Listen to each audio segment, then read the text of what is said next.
Hey guys, welcome back to the stuff. This week I'm building a wooden planter out in the garden out of some old decking and some leftover fencing, and that looks a bit like this.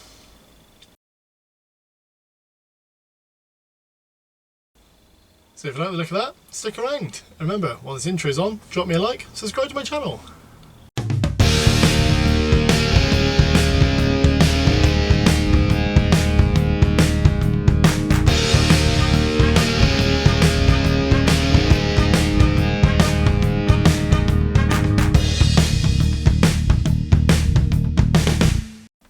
So as always, I'll be going through materials I'm using, processes, what I'm up to, but we can't do down here because the weather's so nice. Let's get out in the garden. So materials I'm using for this build are some leftover sort of offcuts of decking. You can see some of these have got 45-degree angles cut on the ends. And I'm using some of the leftover fencing materials. So on the left hand side I've got some 6x1s, some 2x1s, and then I've also got some 3x1s. In terms of tools, I'm just keeping it relatively simple today. I'm just using a handsaw, a tape measure, my battery drill. It's got some drill bits there, some screws, and my speed square. So first job is to cut all of the decking boards to length. So these will form the sides and the ends.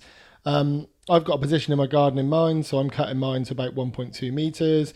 If you're making one, just cut it to whatever length you want for the sides. But I'm going for obviously 4 long ones because I'm going too high on the sides, and then 4 short ones to make the end panels.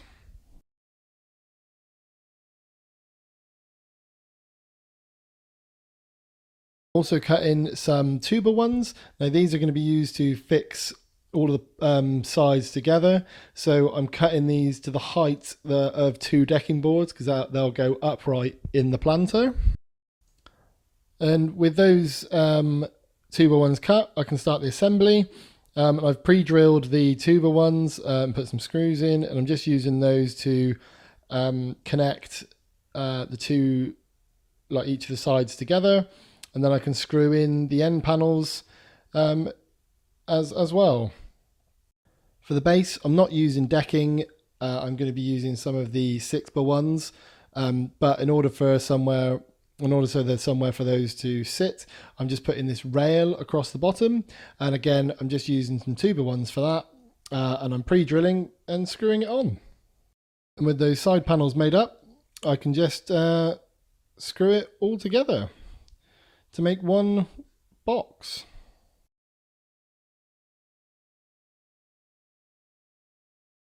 So here I'm just cutting the 6x1s that will form the base. So I've just taken the internal measurement of my planter box, and that's the length that I'm cutting these.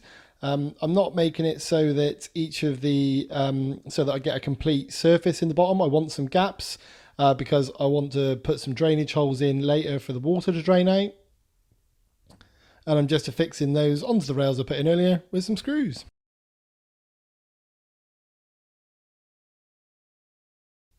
On the bottom, to act as feet, I'm just adding some 2x1s, one at either end, and these will act as feet, keeping the rest of the planter off the floor and out of any standing water, hopefully prolong its life a little bit.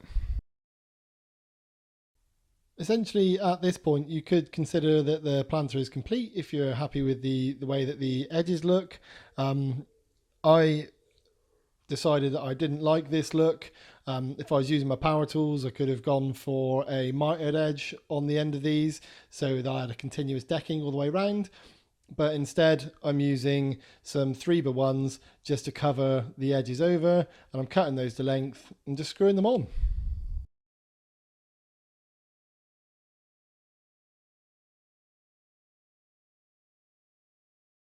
So to hide all of the joins at the top, I'm using some of the same 3x1. And what I'm going to do then is miter that in the corners, just give it a nice look on the top. And that means just putting a 45-degree angle on one end. Here I'm just using my handsaw and a miter block, and then marking the other end and cutting the mitre on the other end. And I'm doing that for both sides of the planter at the top. But before I affix those down and measure the end pieces, I'm just going to line the planter, and I'm using some damp-proof membrane. You can buy this from most DIY stores. I had this left over from another project, and essentially this will help protect the wood on the inside of the planter. And I'm just, as best I can, getting that into line the planter. It doesn't need to be really neat. It'll be covered by the soil once you fill it up.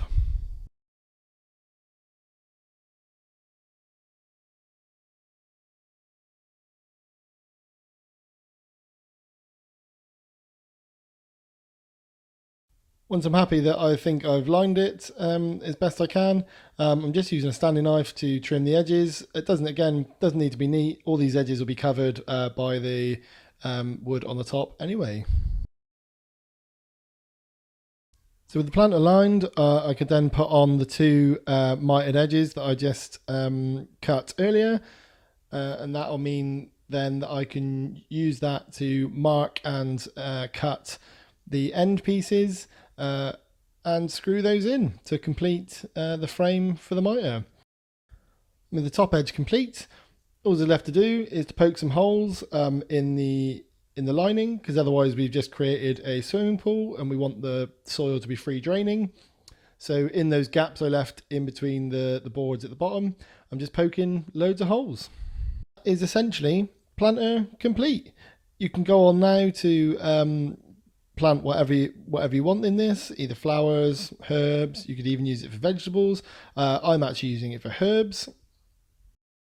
So I'm filling mine with multi-purpose compost, just giving it a pat down to try and reduce the amount of it'll sink. And then I'm going to plant some rosemary, some lemon thyme, some purple sage, and some golden oregano. All of these plants I think will grow well together. And I'm just digging them in, dipping them out their pots, filling them back round. And I'll give those a bit of a water later. There we go, quick and simple decking planter filled with herbs, complete. So there we have it. That was a decking planter that I filled with some herbs. So, end of the day, what that means, I'm going to celebrate with a beer. And today I've got a Wonder Beyond Brewing Chameleon Passion Imperial Passion Fruit Sour, which, as I'm just reading it, is 11%. So let's check this out.